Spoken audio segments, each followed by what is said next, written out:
नमस्कार. मराठी रोहिणी किचन या आपल्या यूट्यूब चॅनलमध्ये मी तुमचं स्वागत करते. तर माझ्या प्रत्येक सुगरणीला स्वयंपाकघरात उपयोगी येतील अशा उपयुक्त व भन्नाट किचन टिप आज आपण बघणार आहोत. चला तर मग व्हिडिओला सुरुवात करूया. आपल्या स्वयंपाकघरामध्ये आपण नेहमीच मातीची भांडी वापरत असतो, कारण मातीची भांडी आपल्या आरोग्यासाठी खूप फायदेशीर आहेत. त्यासाठी टिप नंबर 1. आपण आपल्या स्वयंपाकघरात जी मातीची भांडी वापरतो, पण ती मातीची भांडी स्वच्छ कशी करावी हा प्रत्येक गृहिणीला किंवा सुगरणीला प्रश्न पडलेला असतो. तर त्यासाठी ही खास किचन टिप. मातीची भांडी घासताना नारळाच्या शेंडीचा वापर करा. यामुळे भांड्याची माती अजिबात निघत नाही. यामुळे मातीचे भांडे अजिबात पाझरत देखील नाही. तर मातीची भांडी स्वच्छ करताना तुम्ही ही टिप किंवा ट्रिक्स नक्की फॉलो करा. Tip number 2. आपण देवापुढे दररोज देवपूजा झाल्यानंतर अगरबत्ती लावत असतो.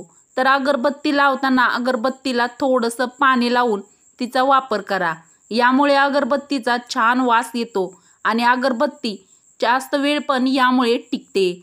तर अगरबत्ती लावताना देवापुढे तुम्ही ही टिप किंवा ट्रिक्स नक्की फॉलो करा. प्रत्येक सुगरणीसाठी अतिशय खास टिप नंबर 3. बऱ्याच पदार्थामध्ये आपण चीज किसून टाकत असतो. तर चीज किसताना किसणीला थोडे तेल लावावे. यामुळे चीज अजिबात किसणीला चिटकत वगैरे नाही व आपले चीज छान असे किसले पण जाते व यामुळे आपला हात देखील किसताना अजिबात चिकट होत नाही. तर चीज किसताना तुम्ही ही टिप किंवा ट्रिक्स नक्की फॉलो करा. माझ्या प्रत्येक सुगरणीला कामी येईल अशी टिप नंबर 4. आपण कांदा भजी तर नेहमीच बनवत असतो. तर ही चटपटीत अशी कांदा भजी प्रत्येकालाच प्रत्येकाच्याच घरी गरम गरम खायला प्रत्येकालाच आवडते.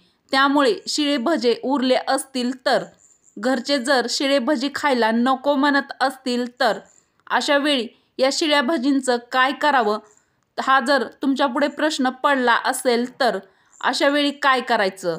तर अशा वेळी ही भजी मिक्सरमध्ये छान अशी बारीक करून घ्या व नंतर त्यामध्ये थोडेसे ज्वारीचे पीठ घेऊन त्यात तिखट, मीठ, आवडीनुसार बारीक कांदा चिरून त्यामध्ये घाला व त्यामध्ये ताजी चिरलेली लुसलुशीत अशी कोथिंबीर व थोडासा ओवा घालून छान असं पीठ मळून घ्या व त्याचे चविष्ट असे थालीपीठ बनवावे. तर हे थालीपीठ खायला खूपच जास्त चवदार व टेस्टी असे लागतात. तर तुमचे पण कांदा भजी उरली असतील तर तुम्ही ही टिप नक्की ट्राय करू शकता. साधी सोपी पण अतिशय खास टिप नंबर 5. जेवताना वरून अन्नपदार्थामध्ये कधीही मीठ टाकण्यास घेऊ नये. त्यामुळे रक्तदाब व ब्लड प्रेशर वाढतो. अतिशय खास टिप नंबर 6. सांबारचा स्वाद वाढवण्यासाठी जिरी, मोहरी व सुक्या लाल मिरचीची फोडणी किंवा तडका द्या. तर सांबार बनवताना ही टिप तुम्ही नक्की ट्राय करू शकता. अतिशय उपयुक्त टिप नंबर 7. नाकातून पाणी वाहण्याचा त्रास होत असेल तर रुमालात निलगिरीचे तेल टाकून त्याचा वास घ्या. यामुळे तुम्हाला आराम मिळतो. तर तुम्हाला पण हा त्रास असेल तर ही टिप तुम्ही नक्की ट्राय करा. सुगरणीसाठी खास टिप नंबर 8. भाज्या चिरल्यानंतर चॉपिंग पॅड, चाकू, विळी हे सगळं लगेचच स्वच्छ करून घ्या. कारण ओलसर असल्यावर ते अगदी लवकर पटकन स्वच्छ होतात. प्रत्येक गृहिणीच्या कामी येईल अशी उपयुक्त व खास टिप नंबर 9. दररोज ओटा पुसल्यानंतर लगेचच ओट्याच्या भिंतीवर हात मारून ती स्वच्छ करा.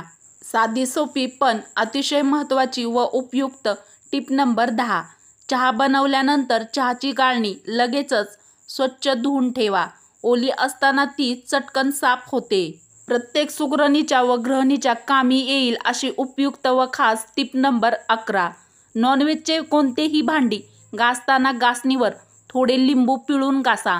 यामुळे भांड्याचा खराब वास अजिबात येत नाही. तुम्हाला कोणीही सांगितली नसेल अशी अत्यंत भन्नाट टिप नंबर 12. ॲल्युमिनियमची भांडी स्वच्छ करण्यासाठी आंघोळीचे साबण घेऊन बारीक तारेची घासणी घेऊन त्याने भांडी स्वच्छ करा किंवा घासून घ्या. यामुळे ॲल्युमिनियमची भांडी खूप छान अशी चमकतील. तर तुमच्या पण घरातील ॲल्युमिनियमची भांडी स्वच्छ व चमकदार बनवण्यासाठी तुम्ही ही टिप नक्की ट्राय करू शकता. अतिशय खास टिप नंबर 13. कोबीचा मोठा गड्डा एका भाजीसाठी निम्मा किंवा अर्धा वापरला जातो आणि राहिलेला निम्मा किंवा अर्धा गड्डा 2 ते 3 दिवसात काळा पडतो. यासाठी कोबी कट करताना निम्मा किंवा अर्धा कट न करता कोबीचे म्हणजे आपल्याला जेवढे लागतील तेवढे पाहिजे असतील तेवढे वरचे पानं काढून घ्या आणि ते भाजीसाठी वापरा व राहिलेला कोबी यामुळे अजिबात खराब वगैरे होणार नाही व तो जास्त दिवस फ्रेश पण राहतो. तर तुम्ही पण भाजीसाठी कोबीचा गड्डा आणल्यानंतर ही टीप नक्की ट्राय करू शकता. टीप नंबर 14. मिक्सरमध्ये आमरस बनवताना आधी साखर बारीक करून वाटून घ्यावी, त्यानंतर रस फिरवावा. यामुळे रसामध्ये साखरेचे कण अजिबात राहत नाहीत आणि रस एकसारखा त्या रसला छान असा गोडवा एकसारखा येतो. तर आंब्याचा रस किंवा आमरस बनवताना ही टीप तुम्ही नक्की फॉलो करा. साधी सोपी पण अतिशय उपयुक्त टीप नंबर 15. आंब्याचा रस कधीही ॲल्युमिनियम भांड्यात ठेवू नये. यामुळे रस लवकर काळपट होतो किंवा काळा पडतो. त्याऐवजी तुम्ही काचेचे भांडे आमरस ठेवण्यासाठी किंवा आंब्याचा रस ठेवण्यासाठी वापरावे. प्रत्येक सुगरणीसाठी अतिशय खास टीप नंबर 16. टॅमॅटोची पेस्ट परतत असताना त्यात किंचित साखर आणि मीठ टाकावे. यामुळे टॅमॅटोची पेस्ट लवकर परतली जाते व पेस्टला छान अशी शाईन पण येते. तसेच ग्रेव्हीमध्ये मसाल्यांचा वास देखील यामुळे टिकून राहतो. तर टॅमॅटोची पेस्ट परतताना तुम्ही ही टीप नक्की ट्राय करू शकता. तोंडाची व जिभेची चव वाढवण्यासाठी आपण कांदा भजी बनवत असतो. टीप नंबर 17. कांदा भजी बनवताना बेसनाच्या पिठात थोडा रवा टाकावा, तसेच त्यात थोडा कोबी पण घालावा.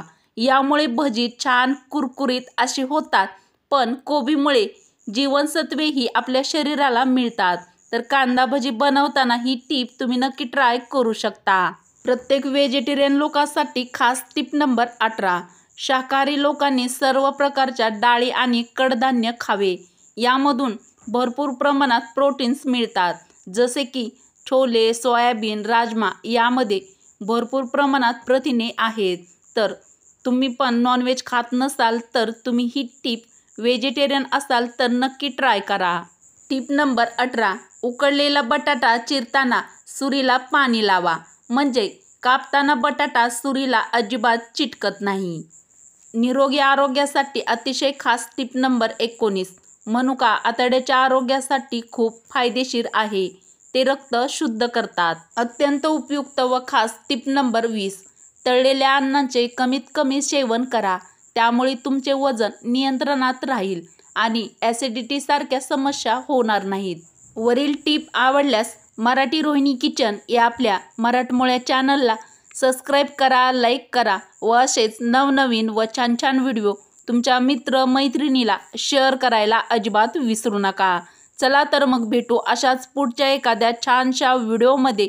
व्हिडिओ पूर्ण बघितल्याबद्दल धन्यवाद.